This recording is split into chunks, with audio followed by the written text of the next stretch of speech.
ನಾಡಿನ ಹಿರಿಯ ಸಾಹಿತಿ ಡಾಕ್ಟರ್ ನಾ ಡಿಸೋಜ ಇನ್ನಿಲ್ಲ. ಅನಾರೋಗ್ಯದಿಂದ ಬಳಲ್ತಾ ಇದ್ದ 88 ವರ್ಷದ ನಾ ಡಿಸೋಜ ಮಂಗಳೂರಿನ ಖಾಸಗಿ ಆಸ್ಪತ್ರೆಯಲ್ಲಿ ಇಹಲೋಕ ತ್ಯಜಿಸಿದ್ದಾರೆ.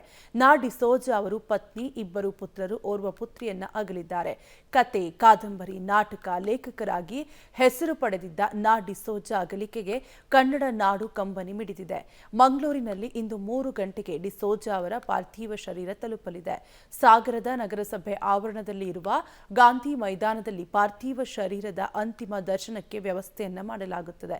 ಜನವರಿ 7ರಂದು ಅಂದ್ರೆ ನಾಳೆ ಡಾಕ್ಟರ್ ನಾ ಡಿಸೋಜ ಅವರ ಅಂತ್ಯಕ್ರಿಯೆಯನ್ನ ಸಾಗರದಲ್ಲಿ ನೆರವೇರಿಸುವುದಾಗಿ ಅವರ ಕುಟುಂಬಸ್ಥರು ತಿಳಿಸಿದ್ದಾರೆ.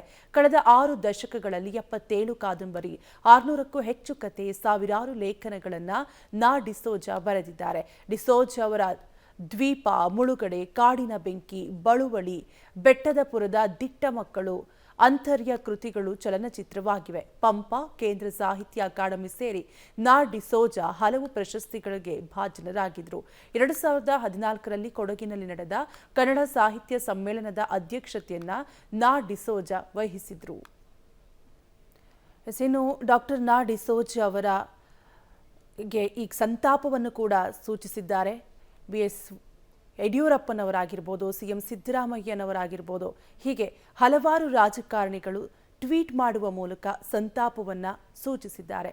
ಸಾಹಿತ್ಯದ ಮೂಲಕ ಕ್ರಾಂತಿ ದೀಪ ಬೆಳಗಿದ್ದ ಡಿಸೋಜ ಅವರು ಗಾಂಧಿ ಮೈದಾನದಲ್ಲಿ ಪಾರ್ಥಿವ ಶರೀರದ ಅಂತಿಮ ದರ್ಶನ ವ್ಯವಸ್ಥೆಯನ್ನು ಕೂಡ ಮಾಡಿಕೊಳ್ಳಲಾಗಿದೆ.